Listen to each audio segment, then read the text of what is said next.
Good morning, my fellow Americans. Today we'll be talking about saving versus investing. Saving and investing are different because saving usually means setting aside money for emergencies or future endeavors and is usually used in the context of putting money in a bank account, while investing refers to taking risks with your money and is used in the context of buying stocks and mutual funds.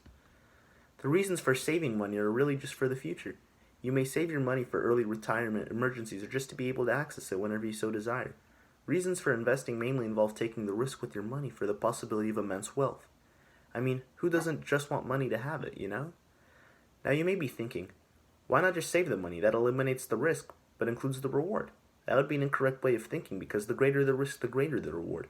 Had you bought $100 worth of shares in Amazon circa 1997, you would have a lot more money today than had you put $100 in a savings account the same year. The most general of your savings tools is a savings account, which is what you'd expect it to be. You put a certain amount of money into a bank, and the amount grows as the time goes on depending on the interest rate of the account. One pro of a savings account is that the startup requirement of a savings account is really low, with some banks even allowing for a $1 startup. A con of a savings account is that due to the purpose of a savings account is saving money, in the long term, there are a lot of limitations on when you can withdraw. Another tool in your arsenal is a Roth IRA, which is a type of retirement plan that sees an individual with a yearly income of under $139,000 in 2020 start a savings account that is after tax, meaning because you already paid tax, there are no withdrawal penalties.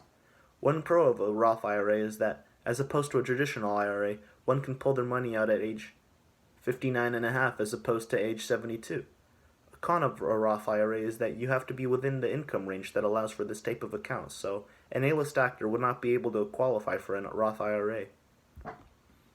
The most general of your investing tools are stocks, which are portions of corporations that are represented through shares owned by the purchaser of the share. A pro of stock buying is that after buying a stock of a corporation, the stock may rise tenfold and be worth a lot of freaking money, which you can sell if you so desire and make profit. The con of stocks is that there is also the possibility that the shares one buys will decrease in value, and although the buyer has not lost any money due to him or her not having sold the share yet, they have hypothetically lost money, and literally will lose money if they decide to sell the share. Another investing tool is mutual funds. A mutual fund is a corporation that invests in diversified stocks, such as other companies, bonds, etc., and is funded by shareholders. A pro of mutual funds is that due to diversified investment, while a share of one company may decrease, another may increase, so the risk is lowered, but the yield is still pretty good. A con may be that because an individual is in control of a mutual fund, an investor has less control over his or her investment.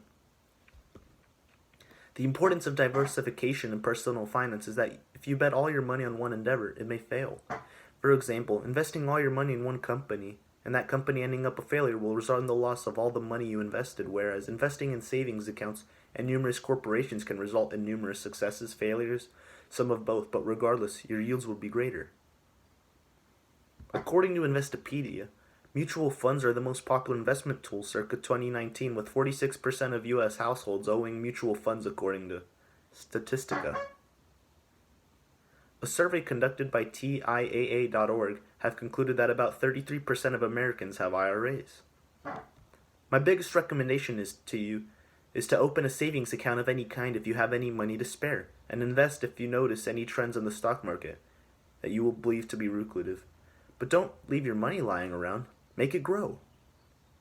In summary, what we've learned today that saving refers to placing money in a bank account and having it grow depending on the interest rate as a less risky way to earn money, and investing refers to buying stock or mutual funds, which although the risk can make some seriously lucrative yields.